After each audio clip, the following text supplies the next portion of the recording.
এই সীমাবদ্ধতার মধ্যেও দুর্নীতি দমন কমিশনের নিত্যদিনের কাজ প্রিন্ট এবং ইলেকট্রনিক গণমাধ্যম যেভাবে কাভারেজ দিয়ে যাচ্ছে তা প্রমাণ করেছে এই মুহূর্তে সম্ভবত বাংলাদেশের সবচেয়ে সক্রিয় এবং ডেলিভারি প্রদানে সক্ষম প্রতিষ্ঠান দুর্নীতি দমন কমিশন, এবং এটা আপনারাই এই পর্যায়ে নিয়ে এসেছেন।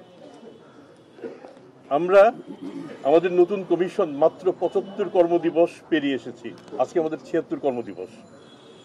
১০০তম কর্মদিবস অতিক্রান্ত হলে আপনারাই বিবেচনা করবেন ৫ই আগস্টের নব অভ্যুদয়ের পর বহুবিধ সীমাবদ্ধতার মধ্যেও দুর্নীতি দমন কমিশন একটি প্রাণবন্ত প্রতিষ্ঠানে পরিণত হয়েছে, যা সাক্ষী আপনারাই। মাননীয় প্রধান উপদেষ্টার সফরসঙ্গী হয়ে ব্যাংককে বঙ্গোপসাগরীয় বহুমুখী আর্থিক এবং প্রযুক্তিগত উদ্যোগ সম্মেলনে অংশগ্রহণের সম্মান আমরা লাভ করেছি। সেখানে থাইল্যান্ডের জাতীয় দুর্নীতি দমন কমিশনের সাথে bilateral cooperation on preventing and fighting corruption সমঝোতা স্মারক আমরা স্বাক্ষর করেছি।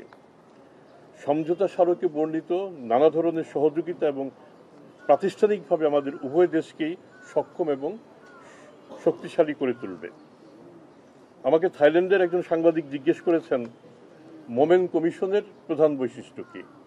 তো মোমেন কমিশন এটা দুর্নীতি দমন কমিশন, তারা হয়তো সেভাবে বলে থাকে। আমি বলেছি এখনো সাংবিধানিকভাবে আমরা স্বাধীন প্রতিষ্ঠান না হলেও আমরা এ পর্যন্ত সম্পূর্ণ স্বাধীনভাবেই কাজ করে যাচ্ছি এবং আমাদের প্রধান সহায়ক শক্তি আমাদের সাংবাদিকরা। সম্প্রতি প্রকাশিত একটি ছোট সংবাদ কণিকার প্রতি আমাদের দৃষ্টি আকর্ষিত হয়েছে। তাতে বলা হয়েছে দুর্নীতি দমন কমিশনের দায়েরকৃত মামলায় দুর্নীতির অভিযোগে অভিযুক্ত মিস টিউলিপ সিদ্দিকী বিলেতে আইনজীবীর পাঠানো পত্রের জবাব আমরা দিইনি। স্কাই নিউজের সূত্র উল্লেখ করে উক্ত অভিযুক্ত বলেছেন দুর্নীতি দমন কমিশন তার সাথেও যোগাযোগ করেনি। অনুগ্রহ করে লক্ষ্য করুন, দুর্নীতির অভিযোগ উড়িয়ে দিতে পারেননি বলেই ব্রিটেনের দুর্নীতি নিবারণের দায়িত্বপ্রাপ্ত মন্ত্রী মিস টিউলিপ সিদ্দিক সে দেশের প্রধানমন্ত্রীর প্রবল সমর্থন সত্ত্বেও পদত্যাগ করতে বাধ্য হয়েছেন। দুর্নীতি দমন কমিশন তার আইনজীবীকে এবং আইনজীবীর মাধ্যমে মিস টিউলিপ সিদ্দিকীকে ইতিপূর্বেই জানিয়ে দিয়েছে সম্পূর্ণভাবে দালিলিক প্রমাণের উপর ভিত্তি করেই আদালতে দুর্নীতির চার্জশিট দাখিল করা হয়েছে।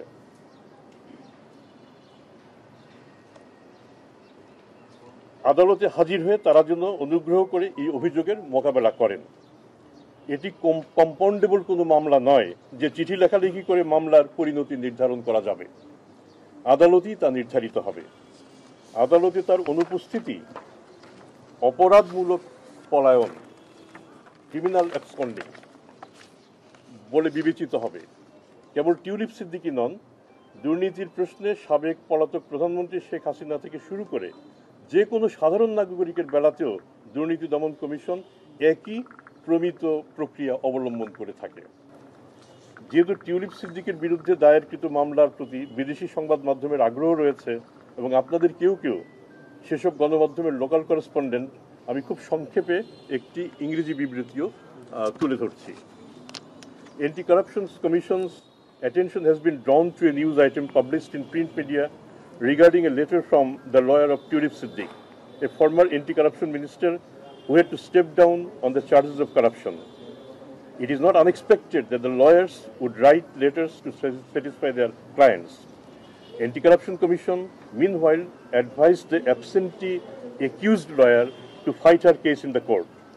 Anti-corruption cases are not compoundable issues that a few exchange of letters will resolve these. Ms. Siddiqui, report says, confirmed Sky News that she is unaware of allegation and none from SEC contacted her. Interestingly, even under strong protection from Premier Keir Hardie, she had to resign on the charges of corruption. She has instructed her attorney to write to SEC. So it doesn't mean that she doesn't know. Ms. Tulip Siddiqui has been accused of corruption based absolutely on documentary evidences. The legal process demands that she has to appear before the court, otherwise she would be treated as criminal absconder after issuance of warrant of arrest. The charge sheet has been prepared after a thorough examination of documentary evidences. The rest lies with the court. while execution of all orders lies with Ministry of Home, Ministry of Foreign Affairs will also be involved. It is not only a case of Mrs. Tulip Siddiqui, but also in case of other absconding accused like Sheikh Hasina, Sheikh Rehana, Shojib Wajed, Sama Wajed, Radwan Mujib Siddiqui, and Azmina Siddiqui. The same standard procedure will be followed. আপাতত এই আমাদের প্রতিদিনের যে বিষয়ের বাইরে এই অংশটুকু বলা আর প্রতিদিনের যে বিষয় তার মধ্যে আমি বলছি আজকে আমরা আমাদের সাবেক সংসদ সদস্য এবং পররাষ্ট্রমন্ত্রী মোহাম্মদ হাসান মাহমুদের বিরুদ্ধে 2টি মামলা উত্থাপিত হবে। একটি মামলাতে তিনি যখন পররাষ্ট্রমন্ত্রী ছিলেন সেই সময় 9টি ব্যাংক হিসেবে আমরা 29 কোটি টাকার অস্বাভাবিক লেনদেন আমাদের চোখে পড়েছে এবং এটা আমাদের দুর্নীতি দমন কমিশনের সাথে সম্পৃক্ত 3টি আইন, দুর্নীতি দমন কমিশন 2027-1, মানি লন্ডারিং প্রতিরোধ আইন 2012-4-2-3 এবং দুর্নীতি দমন প্রতিরোধ 1947-এর 2 ধারায় অপরাধ আমরা এই মামলাটি দায়ের করতে যাচ্ছি। 39 কোটি। আর দ্বিতীয় মামলাটিতে মূলত তার স্ত্রী নুরান ফাতেমা এবং সেই সাথে তিনিও অভিযুক্ত। এখানে দেখা যাচ্ছে 56টি অ্যাকাউন্টে 683 কোটি টাকার অস্বাভাবিক লেনদেন পরিলক্ষিত হয়েছে এবং তিনি যখন পররাষ্ট্রমন্ত্রী ছিলেন সেই সময় ঘটনাটি ঘটেছে।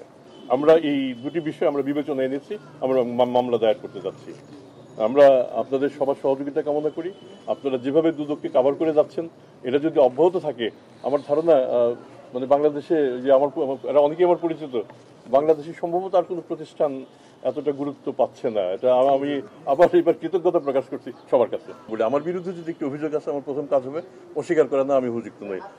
আমার যারা আইনজীবী তারাও বলবেন যে না, এখানে অভিযোগের তার কোনো সম্পৃক্ততা নেই। এটি হচ্ছে এক পক্ষের ভাষ্য, কিন্তু আরেক পক্ষ, আমি যদি অভিযোগ করে থাকি আমার দায়িত্ব হচ্ছে এটা প্রমাণ করা যে তিনি অভিযুক্ত। আমরা সম্পূর্ণভাবে ডকুমেন্ট আমাদের হাতে নিয়ে আমরা কাজটা করেছি। আপনি যে প্রসঙ্গটা বললেন এটা যদি আমরা বিবেচনা করি তাতে আরও একটা মামলা হতে পারে।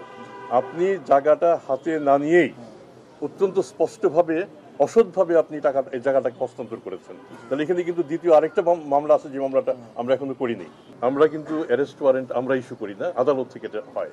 আমাদের মামলাটা যখন কোর্টে যাচ্ছে খুব শিগগিরই আপনারা পাবেন আদালত থেকে ওয়ারেন্ট অফ অ্যারেস্ট আপনি পাবেন।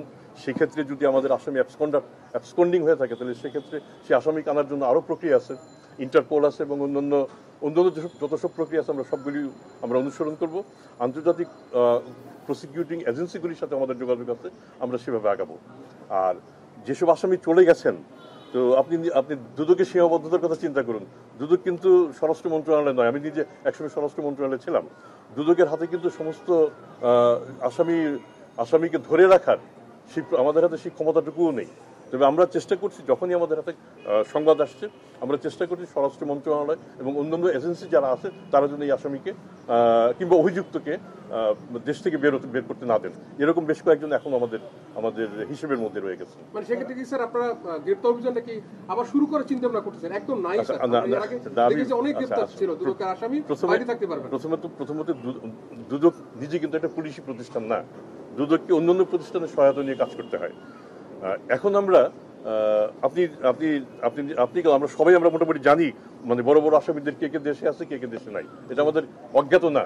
সেক্ষেত্রে যারা দেশে নাই তাদেরকে একটা আন্তর্জাতিক প্রক্রিয়া অবলম্বন করে ফিরিয়ে আনা, যেটা একটা কঠিন প্রক্রিয়া, এটা আমাদের স্বীকার করতে হবে। আর যারা দেশে আছেন তাদের প্রতি আমরা কতটা সদয় কিংবা কতটা নির্দয় কিংবা কতটা অবজেক্টিভ আপনারা সেটা বিবেচনা করবেন। আমরা চেষ্টা করছি আমাদের ক্ষমতার মধ্যে যতটুকু সম্ভব আমরা তাদেরকে ধরার চেষ্টা করছি।